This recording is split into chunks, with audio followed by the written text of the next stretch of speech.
gostava muito de desenhar e de pintar. E eu acho que durante os meus primeiros anos de escola, a minha ideia é que eu ia ser pintora ou escultora, ou desenhar, pintar, portanto não tinha ainda uma noção de profissão, não é? E nos 2 últimos anos do liceu tive 2 professores, primeiro um professor e depois uma professora, que portanto, eles eram professores da disciplina de desenho. Eu estava já, digamos, na área, digamos assim, de seleção para a faculdade, e eu continuava naquela ideia de ir para a pintura. O professor, que era o Dr. Cruz, tinha estudado arquitetura nas Belas Artes, e começou a dizer: tu devias fazer arquitetura, tu é que eras boa a fazer arquitetura. E eu ria-me com aquilo que eu não sabia o que era arquitetura, não é? Ele tentava-me explicar. E no ano seguinte tive a professora Letinha, que era uma professora que tinha feito pintura. Ou seja, estes 2 personagens, eu acho que eles também nos influenciaram um ao outro, influenciaram-me, começaram-me a fazer perceber, não é?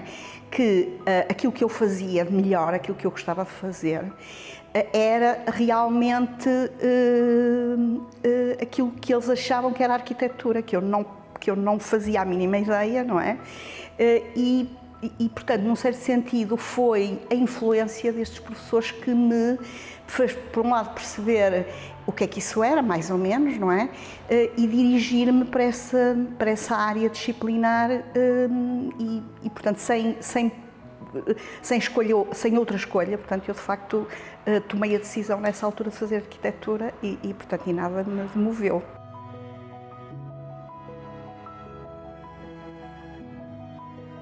Para mim, a arquitetura não é uma profissão, não é? Para mim, a arquitetura é uma forma de vida, não é? E, portanto, sendo uma forma de vida e fazendo eu arquitetura e vivendo, num certo sentido, numa relação quase contínua com a arquitetura, eu não consigo perceber uma possibilidade de ser realizada de outra maneira. Portanto, a minha relação com a arquitetura é constante. Eu não consigo separar o meu cotidiano da profissão. Eu diria que a profissão não acaba numa determinada hora e depois faço outra coisa, não é? Portanto, tudo aquilo que eu faço está intrinsecamente ligado à minha atividade como arquiteta e vice-versa. A minha atividade como arquiteta influencia determinantemente o meu cotidiano, o meu comportamento, a minha relação com a família, com os amigos.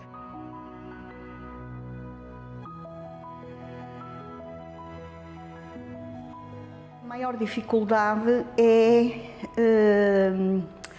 a interpretação da legislação. Os caráteres um bocado mais sensoriais, intuitivos da arquitetura ficam ou podem ficar em segundo plano e, portanto, há esse equilíbrio, não é, entre esses 2 campos da arquitetura, ou esses 2 valores, ou essas 2 características que a arquitetura tem que suprir, que por um lado é a resposta, digamos assim, a exigências funcionais, quase físicas, quase pragmáticas, e por outro lado exigências sensoriais, digamos, de resposta a uma espécie de condição do espírito, dos sentidos, não é?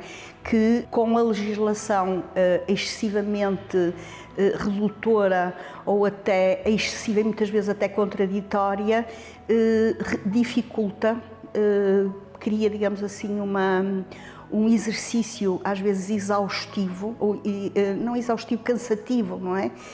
Extenuante, que eu diria que é talvez uma das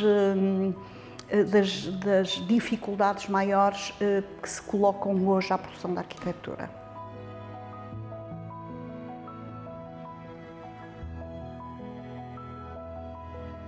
O que me emancipou foi a educação ou a forma como os meus pais me foram educando ou ensinando ou permitindo crescer, não é, desde pequenina. Por outro lado, também foram um conjunto de professores ou de sobretudo professores, não é?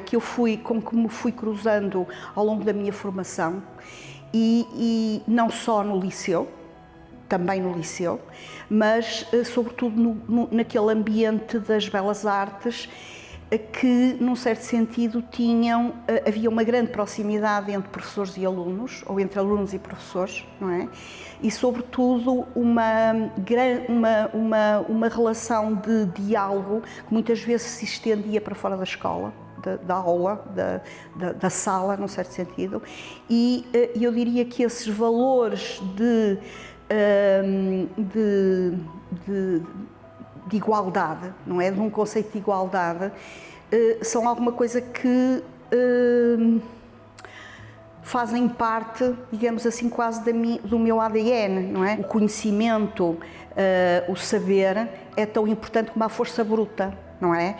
E, portanto, essa realidade de uma condição em que o homem não tem nada de diferente da mulher, ou a mulher não tem nada de menos do que o homem, fez-me crescer, talvez com uma percepção absoluta de que eu e os rapazes era igual, ou éramos iguais. A emancipação é uma questão de conhecimento, é uma questão de consciência e é uma questão que tem que ser intrínseca a cada mulher. Eu acho que ninguém oferece a independência a ninguém. Acho que a independência é alguma coisa que tem que ser tomada por posição, por atitude e, sobretudo, por noção de que o poder é igual em equilíbrio absoluto com a responsabilidade. E, portanto, isso leva a que o comodismo não possa acontecer e, portanto, não é a profissão que nos dá isso.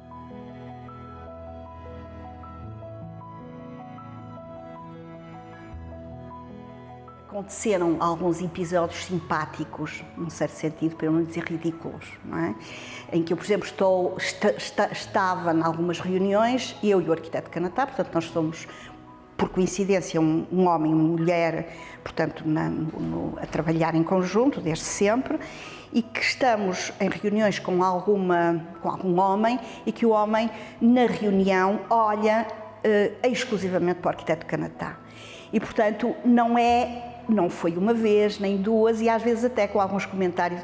Mas, quer dizer, são questões de segundos, porque rapidamente, quer eu, quer ele, pomos as coisas no lugar e, portanto, eu às vezes sou até algo, como é que eu ia dizer, provocatória. Essa condição, digamos assim, de pôr em causa aquilo que é, num certo sentido, a tentativa de colocar num outro plano, portanto, se uma pessoa brincar com a situação, as coisas vão ao sítio.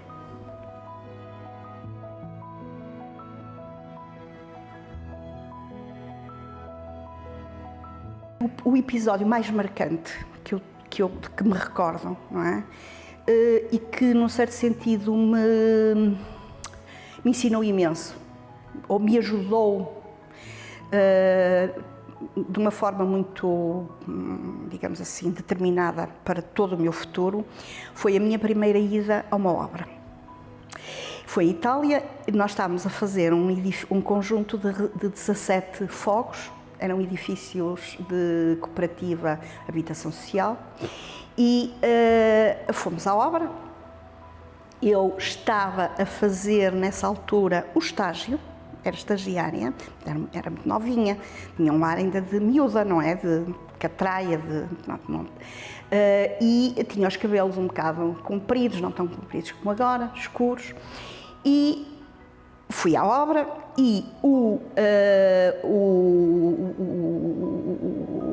responsável pela obra estava na reunião e eu estava a dizer-lhe que como é que deveria ser o pavimento exterior, não é? Estava a dizer, os pavimentos devem ser em cimento lavado e, portanto, tentei-lhe explicar qual era o objetivo, que queria um cimento lavado para não se escorregar, mas que não queria a superfície lisa porque era exterior, mas com grandes, digamos, com as divisões muito grandes para serem, para haver pouco corte.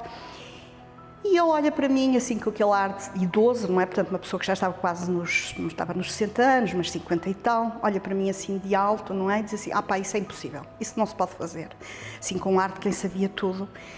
E eu disse, não se pode fazer, então, olha, traga-me um balde de argamassa, expliquei-lhe como é que tinha que ter a argamassa, tem que ter a areia, agarrei ali umas areias, olha, não tem que ter isto, e eu daqui a uma hora estou aqui, tenho aqui uma talocha, tenho aqui uma esponja, outro balde de água, e eu daqui a uma hora estou aqui. E ele, que era um senhor, digamos assim, experiente, disse, ainda nos vamos todos rir, não é?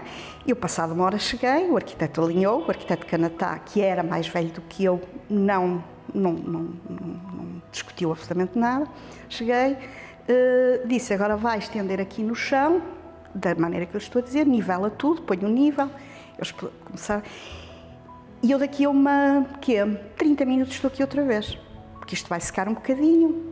E, portanto, dali a 30 minutos cheguei outra vez, chupei o cimento da superfície. Daquele dia em diante, aquele senhor teve nunca mais.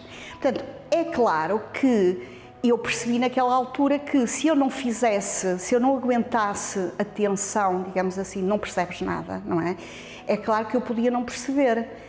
Se calhar disse assim, pá, nunca fiz isto na minha vida, isto pode não dar bem, mas aquilo que eu aprendi é que numa circunstância tu tens que, e sobretudo nós arquitetos, temos que mostrar como se faz, não é? E a partir desse momento as pessoas ficam completamente aliadas para a vida.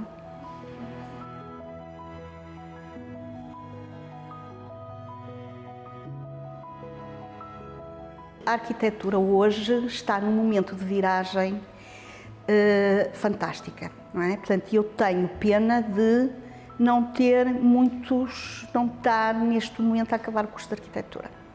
Porque eu acho que há os grandes desafios que se puseram à arquitetura nos anos 30, 40, não é?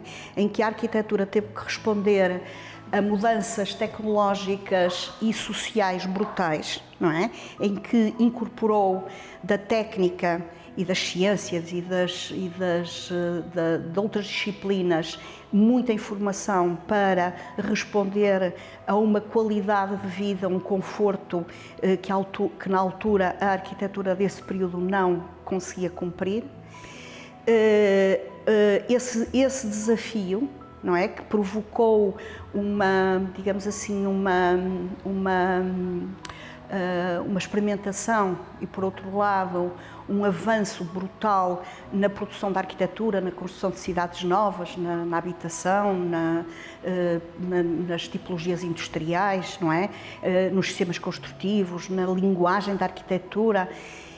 É alguma coisa que é diferente, desde o ponto de vista das temáticas, mas idêntica ao desafio que os problemas climáticos, os problemas das grandes mudanças da tecnologia, sobretudo aquela que é invisível, que é a informática e das comunicações, a grande mudança, a grande variação que há, digamos assim, em relação a tempo e lugar que hoje sentimos. Nós hoje estamos aqui fisicamente parados, mas estamos ao mesmo tempo em conexão com lugares completamente distantes, ou seja, os valores do tempo e de lugar mudaram, essa noção de tempo e lugar, e esse conhecimento ou essa realidade é indiscutivelmente um desafio brutal para mudanças que a arquitetura e que a cidade feita pela arquitetura, ou precisa pela arquitetura, deve responder. E, portanto, eu acho que a arquitetura neste momento está num período áureo.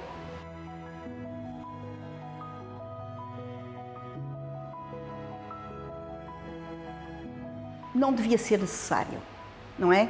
Porque o facto de haver um dia da mulher e não haver um dia do homem, a mim, num certo sentido, não me agrada, não é? Portanto, não é algo que me deixe contente. Eu não tenho filhas, só tenho filhos, e não tenho netas, só tenho netos. Gostava de ter uma rapariga, não é? Uma filha. E com isto quer dizer que eu já gostaria de deixar esta herança, não é? De uma sociedade em que não fosse necessário haver um dia que celebrasse a mulher, digamos, e não haver um dia que celebre o homem, não é? Porque acho que não há, de facto, diferença entre homem e mulher. Eu acho que há indivíduos e cada um é diferente, ninguém é igual, não é? Mas a verdade é que nós temos ainda territórios, portanto nós não podemos olhar para o nosso território, para a nossa cidade, para o nosso país e para a nossa geografia mais próxima, culturalmente mais próxima. De facto, há territórios onde a mulher ainda não tem o mínimo de condições para poder falar alto e para poder olhar os outros na cara, não é? Esta celebração é, pelo menos, uma afirmação da importância de se atingir esse equilíbrio e de o atingir noutros territórios.